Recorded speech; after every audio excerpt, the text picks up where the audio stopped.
Shalom saudara-saudari, bertemu lagi kita dalam program ROR TNI Malaysia. Pada hari ini kita akan kongsikan satu lagi mesej daripada Pastor Chris Oyakhilome yang bertajuk Pengetahuan tentang siapa dirimu. Ayat pembukaan kita pada hari ini diambil daripada Amsal 11 ayat 9 yang menyatakan orang munafik membinasakan sesama sendiri dengan mulutnya, tetapi orang benar diselamatkan oleh pengetahuan. Bayangkan kamu bermain dengan anak jiranmu yang berusia 1 atau 2 tahun dan secara tiba-tiba dia menggigit tanganmu. Kamu melihat luka gigitan itu, tetapi kamu tidak memperdulikannya, seolah-olah luka itu tidak ada apa-apa kerana dia hanyalah seorang anak kecil. Kemudian, ketika kamu berjalan pulang, seorang berjalan menghampiri kamu dan berkata, "Tadi saya lihat anak kecil itu menggigit tangan kamu. Tetapi adakah kamu tahu bahawa kanak-kanak itu HIV positif?" Dengan serta-merta sikapmu akan berubah. Kamu mula bercakap dalam bahasa roh dan membuat pengakuan. Dalam bidambung, kamu fikir kamu sedang mengerjakan imanmu, sedangkan kamu sebenarnya sedang menunjukkan kekurangan tahap pemahamanmu tentang siapa dirimu dalam Kristus. Tuhan tidak ingin kamu berada dalam tahap tersebut. Saudara-saudari, sekiranya kamu mempunyai pengetahuan tentang Tuhan dan tahu apa yang kamu miliki di dalam dirimu dan siapa dirimu dalam Kristus, kamu tidak akan merasa goyah walaupun terdapat maklumat baru mengenai kanak-kanak itu. Perkara inilah yang Rasul Paulus tahu dan yang membuatkan dia berbeza daripada yang lain. Dalam Kisah Para Rasul 28 ayat 3 hingga 6, ular yang menggigit Paulus adalah ular yang berbisa, dan orang yang berada di sekelilingnya memerhatikannya dan menyangka bahawa tangannya akan membengkak dan dia akan rebah mati di situ. Namun mereka berasa hairan melihat tidak ada apa-apa yang berlaku kepada Paulus. Dia tidak mempedulikannya. Alkitab mengatakan bahawa dia menglibas ular itu ke dalam api dan dia meneruskan perbincangannya tentang Injil. Haleluya. Saudara-saudari, seseorang boleh berkata, "Oh, jikalau aku memiliki iman seperti Paulus." Tidak, bukan iman Paulus yang nyatakan. Ia merupakan pengetahuan tentang Tuhan. Dia hanya mempunyai pengetahuan daripada Yesus mengenai siapa itu orang Kristian. Dalam Markus 16 ayat 17 hingga 18, Yesus berkata, "Dan tanda-tanda ini akan menyertai mereka yang percaya. Jika mereka minum racun maut, mereka tidak akan mendapat celaka. Jika ada bahan yang beracun masuk ke dalam sistem tubuhmu, baik secara tidak sengaja ataupun secara sengaja, ia tidak akan memberi kesan apa-apa kepada kamu."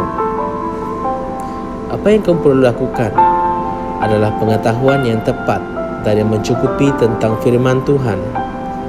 Hal inilah yang akan membuat kamu sentiasa menang dalam kehidupan. Ramai orang bukannya mempunyai masalah ketiadaan iman, kerana kita semua sebenarnya memiliki iman. Roma 12 ayat 3. Masalahnya adalah kekurangan pemahaman mereka mengenai siapa diri mereka dan apa yang mereka miliki dalam Kristus. Pengetahuan tentang firman Tuhan akan memberikan kamu keyakinan yang tidak dapat dinafikan mengenai kehidupan yang penuh dengan kemenangan dan kekuasaan. Inilah sebabnya mengapa kamu harus belajar dan merenungkan firman setiap hari, kerana melalui pengetahuan seperti apa yang kamu boleh baca dalam ayat Injil tema kami, orang yang benar akan dibawa ke dalam warisan doa mereka. Baiklah saudara-saudari, mari kita berdoa bersama saya. Ya Bapa, terima kasih atas kuasa firman-Mu dalam hidupku. Ketika aku mempelajari dan merenungkan firman pada hari ini, Bukan saja aku akan mengetahui warisanku dalam Kristus, tetapi aku juga akan menerima iman yang membolehkan aku menikmati segala sesuatu yang Engkau telah sediakan untuk aku dalam Kristus. Aku memerintah hidup ini melalui firman-Mu, menang, cemerlang dan mengatasi semua cabaran kehidupan melalui firman, dalam nama Yesus. Amin. Baiklah saudara, di sini ada renungan tambahan untuk kajian kita sendiri. Yang pertama, Hosea 4 ayat 6. Ayat yang kedua, Kisah Para Rasul 20 ayat 32. Dan yang ketiga, 2 Petrus 1 ayat 2. Baiklah saudara-saudari, sampai di sini saja perkongsian firman pada hari ini. Semoga kita berjumpa lagi di lain hari. Terima kasih. Kami percaya saudara-saudari semua telah diberkati dengan perkongsian firman dari Rhapsody Reality. Bagi sesiapa yang ingin menjadikan Yesus Kristus sebagai Tuhan dalam kehidupanmu, kamu boleh mengucapkan doa ini bersama dengan saya.